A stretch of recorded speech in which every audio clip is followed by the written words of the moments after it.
Hey, it's your old pal Lucid Stu again, and this is Stu's News, a review of American high-speed rail happenings over the last month. In this April 2026 episode, we'll take a look at what went down in March. Starting off with California High-Speed Rail and the biggest news of the month, the California High-Speed Rail Authority dropped a bombshell with this new supporting document for the 2026 draft business plan. This lends a lot of perspective to the opacity of the business plan, and none of it is good. As you'll recall, I just did a video about the business plan. Go check it out, I'll be referencing it. Let's start with the initial operating segment between Merced and Bakersfield. In the last video, I noted the Bakersfield segment was a lot cheaper for some reason, and that rumors were going around that the Bakersfield station might be moved. Those rumors are true! This document reveals an intent to have a temporary Bakersfield station at 7th Standard and State Route 99 5 miles northwest of the previously intended station site at Golden State Avenue and F Street on the edge of downtown. All but 18 miles of the now 163 miles of the initial operating segment will be single-tracked. This is not legal, by the way. SB 198 from 2020 stipulates that the iOS must be double-tracked, so the law will need to be changed to facilitate this. If it is not, it is highly likely that the High-Speed Rail Authority does not have enough funding to complete the iOS. I mentioned 163 miles of iOS, it was 171. They chopped 8 miles off the ends in favor of crappy news station sites. The Bakersfield station would be temporary, replaced with the originally intended site at completion of the interim Phase 1 between Anaheim and San Francisco. The Merced station will stay at the crappy spot near Mission Avenue and State Route 99, which isn't even in the city. The Merced station being outside of downtown is also not legal under SB 198. Problems with any one of these factors are a budget threat to iOS operation without additional funding. Expanding from there to San Francisco, we run into a couple of problems. Number one, a bunch of single tracking remains. Number two, there will not be side-by-side tunnels between Gilroy and the Central Valley. The singular tunnels board will also be single-tracked. Also, there is reference to a shuttle service to Merced. Is this rail or bus? It doesn't say, but it doesn't look like any mainline trains will stop there until the full Phase 1 build-out sometime in the future. Presumably that shuttle service will connect at Madera. If that's the case, Merced may as well hold out for a downtown station, but skipping Merced completely for several decades may be what the California High-Speed Rail Authority wants anyway. Expanding again to the new Phase 1 interim solution, still a ton of single tracking. Service will be limited to half-hour trains between Anaheim and San Francisco. Those will alternate between an express service that would skip the Central Valley and an all-stop local. There will be no other service patterns until the full Phase 1 build-out, which this document barely mentions. All interim Phase 1 tunnels will be single-bore and single-tracked.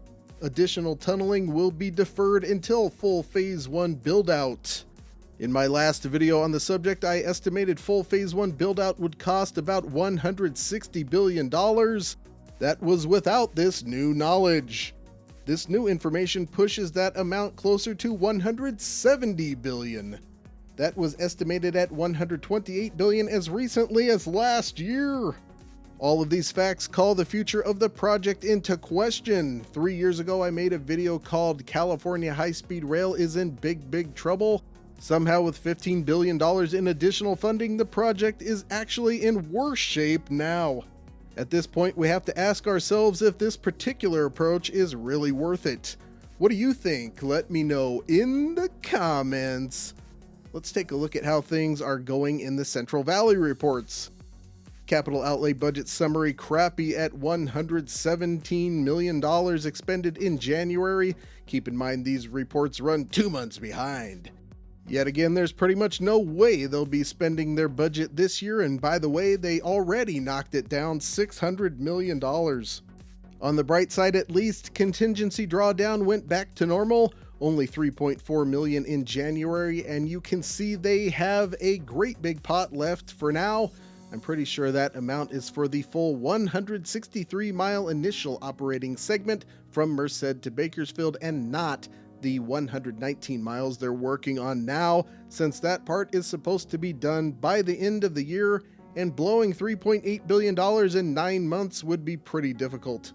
We're dealing with the slow season here, but February's projected expenditures are abysmal, so something to look forward to next month. Average daily on-site workers at a lull with 1,172. Again, it's the slow season.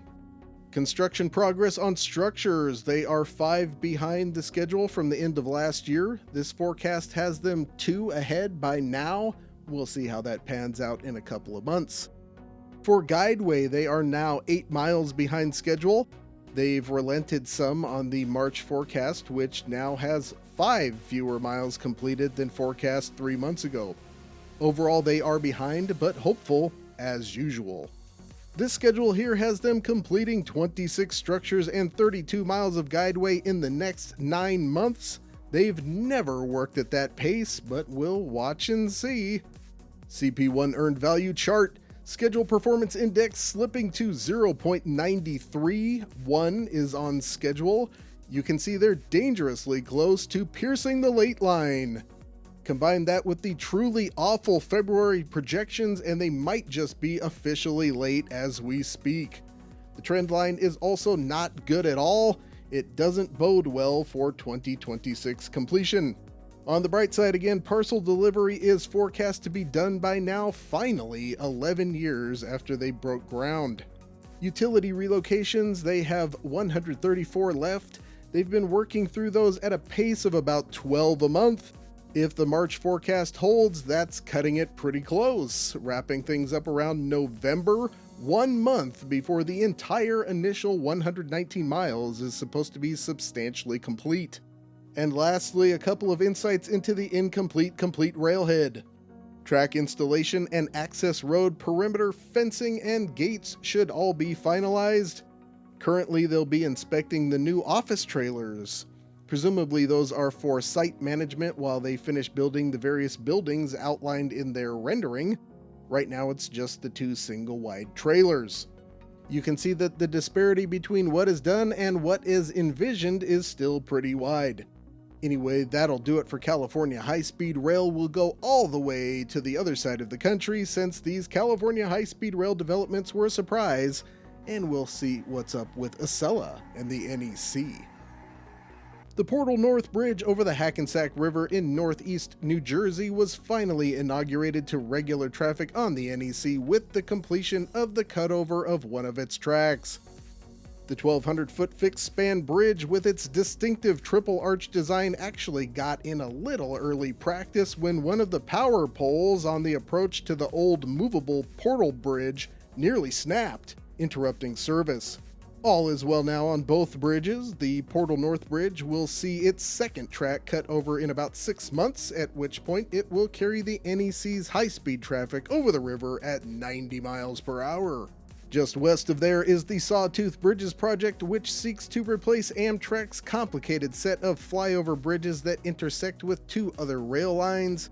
I spotted an invitation for bid on that project posted by NJ Transit, which is one of the stakeholders involved. The bid is for track work. That bid is due on April 9th. That could indicate we'll finally see some movement on that project before the end of the year. We have some New York news, so let's move in that direction, starting with the Hudson River Tunnels project between New Jersey and New York City. The Gateway program has been posting up a storm as always, indicating that the parts for its second TBM are arriving in New Jersey. The first TBM is currently being assembled. When ready, those 2 TBMs will bore for about a mile through the hills of North Bergen and Union City before reaching the Hudson River and being swapped out for different tunneling equipment that will go under the river. The Gateway program has posted a virtual tour of the project on its YouTube channel that clearly explains the aspects and sequencing of this project to build 2 new rail tunnels between New York and New Jersey, complete with some nice renderings. Go check it out. Work is currently humming along on many aspects of the project, but project leaders warned that they might need to shut the thing down again in 2 or 3 months if there's any more monkey business from the Trump administration like in February. In Manhattan, Secretary of Transportation Sean Duffy, "The clock doesn't work," and Amtrak Special Advisor Andy Byford announced that a joint venture of AECOM and Lyro Hill will handle management services for the project and that it will choose a master developer in May of this year, 2026. This is a project to overhaul New York Penn Station. The details of that are still unknown, but will start to come to light after a master developer is chosen. Amtrak is hoping to get construction started on that by the end of 2027. Moving on to the East River Tunnels project, Amtrak has put out a new project update. This is a project to repair the East River tunnels between Manhattan and Queens that were damaged by Superstorm Sandy in 2012. The tunnel they're working on currently will be rehabbed by July of this year. The second one should be done in early 2028. Nearby in the Bronx, the Penn Station Access project is moving right along and has put out a new newsletter. MTA is indicating that project objectives are about half done. They're currently working on the 4 stations in the Bronx that will allow residents there access to New York Penn Station and give them much better access to various parts of the city by transit. Work is also taking place on a series of bridges over various thoroughfares in the vicinity of Pelham Bay. MTA expects to have the project done in 2030. Now moving down the coast to Newark, Delaware, we'll stop in at the old Chrysler Yard near the station there. This is where various rail fans have been spotting retired Acela Express sets for months now. North Atlantic Rail Productions recently posted a video showing 4 of those sets laid up there. Go check out their channel, would you kindly? Moving even further south, we'll check in with the Susquehanna River Bridge project where archaeological work has finally completed. This opens up the door for heavy construction to start on the 2 massive gleaming white fixed-span bridges that will replace the current 120-year-old movable bridge and whisk passengers through the area at speeds up to 160 miles per hour. And further south still to Baltimore, Maryland, the B&P Tunnel Replacement Project has announced the completion of a utility tunnel that will run under the eventual new rail tunnels. Those tunnels will replace the current 150-year-old tunnel and remove a key bottleneck on the NEC. That was a lot of NEC news. Let's move on to the Amtrak reports. I have 2 for you since Amtrak was tardy last month and early this month. Keep in mind these run 2 months behind and are for January and February. Both months looking pretty dismal, way down from stellar performance at the end of the 2025 calendar year. The NEC is seasonal. January and February are typical low points, but these results are off slightly from last year. That could be from severe weather that sidelined many trains. It could also be because the Acela Express train sets are still running way past their expiration date, as Amtrak struggles to introduce the new next-gen Acela 2s into service. Lots of mechanical issues as well. This equipment crunch, of course, comes at a bad time as the current partial government shutdown is making air travel a veritable hell. Competent train travel with lots of spare capacity sure would be helpful in times like these. Oh well. That'll do it for Acela and the NEC. We'll make our way down the coast for an unusual stop in North Carolina. The Trump administration has released $58 million in 2023 grant money for preliminary engineering on the S-Line project between Raleigh, North Carolina and Richmond, Virginia. That's meant to be a 110 mile per hour grade-separated corridor that would cut an hour and 20 minutes off the current railed trip time. The original 2023 grant was for $1.1 billion to build a 17-mile section of the project between Raleigh and Wake Forest. Some of this is under construction currently, including a new overpass that would carry New Hope Church Road over tracks. North Carolina is taking care of that early as part of their commitment to the project. Like many rail projects around the country, we'll have to see what the Trump administration feels like doing with this one next month. Let's continue down the East Coast and see what's going on with Brightline in Florida. Financial deterioration continues as S&P downgraded some of Brightline's debt to CCC-. Worse than that was a recovery rating of 5 or 6%, meaning they're toast. According to Bloomberg, Brightline is working with an advisor on a distressed debt exchange that is basically default without court involvement. One financial site describes this process as, quote, amend and pretend. Basically, the situation is grim, but getting through it isn't impossible. On the brighter side,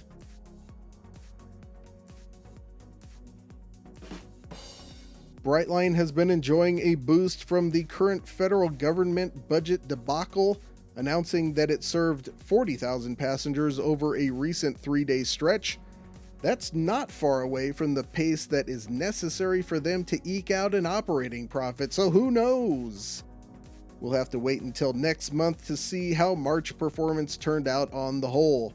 February was nothing special. Brightline came up with some excuses for it, but this trend of roughly 10% growth is hardly new. Obviously, 10% growth is good, but to be viable as a private enterprise, growth needs to be closer to 40%. The big idea seems to be making the cheaper smart service level tickets more expensive and more expensive premium tickets cheaper to entice people to upgrade. It's working to a degree, but it looks like their mix in January was a little more effective. So keep your fingers crossed if you're a Brightline fan. With that, we'll depart Florida and stop over in Texas on our way to the West Coast. A couple of high-speed rail adjacent stories in the Dallas-Fort Worth area. An ongoing Dallas area rapid transit rebellion is shaking out in the transit agency's favor. Several member municipalities have threatened to leave the agency either by public vote or direct action, but half of those have recently backed down. It looks like the rest will as well, saving a good chunk of commuter rail in the area for now. Trinity Rail Express has announced 5 miles of additional double tracking to increase scheduling efficiency on its line between downtown Dallas and Fort Worth. This is a potential future high-speed rail line if the planned DFW high-speed transportation route along I-20 doesn't pan out. While the extra track is positive for the area at $43 million, it shows we really need to figure out a way to bring rail costs down in the US. That's all for Texas, but staying around the general longitude, we'll check in with our old friend, the Chicago Hub Network. Various sources, including the High Speed Rail Alliance, are reporting that Amtrak might sell its 14th Street coach yard just south of Union Station, which would be used as a new stadium site for the Chicago White Sox. Amtrak is planning to move its facilities to a larger site south of the Chicago River anyway, but this particular site could be helpful in hooking up Union Station to the old St. Charles Airline for a crosstown connection that could make getting high-speed rail into the city from the south a lot easier. We'll have to see how this one develops. Bye-bye Chicago, we'll move on to the desert and Brightline West. Brightline West had an investor meeting in early March and indicated they're still waiting on about $10 billion in public and private loans to start construction in the Interstate 15 right-of-way. There is construction in other places. I just recently went out to Las Vegas on March 16th to see it for myself. Go check out that video for the details. The TLDR is that progress in Nevada is steady but slow, and nothing is happening in California beyond wrapping up pre-construction. That's all for Brightline West. Now it's time for Stu's Boo-Boos, where I go over everything I missed or got wrong last month. Returning back to North Carolina, construction of that new overpass was something I saw but disregarded. A poor choice on my part. This and the grant news are important, and 110 miles per hour is high-speed rail in the eyes of the Federal Railroad Administration. A big thanks to commenter Sieg for catching that one. You get a gold star. That brings your boo-boo spotting gold star total to 29. Silver stars to me for a boo-boo free month, a paltry 11. As always, if you find a boo-boo in this presentation or something I missed, let me know in the comments. If it's a good one, you win a prize. A big thanks to the Stew Crew Discord server for all of their help. If you'd like to join our motley crew, check out the invite in the description. There are a plethora of ways you can help out the channel. What is a plethora? You've got that super thanks button, you can buy me a coffee, you can buy a membership on my Patreon page. Hey, speaking of that, it's time to mention my conspicuous Patreon supporters. These are the people that go the extra mile to help me continue to make content for you. They know who they are, and now everyone else does too. There's also lots of free content on my Patreon page, so check it out. And don't forget my poster store where you can get yourself a nifty railroad-themed poster. Those are 25% off through June. I'm hoping to hear from the Office of Inspector General about California high-speed rail, and soon we will be going back to Australia. But that's all for now. Until next time, I'll see you on that big, beautiful freeway.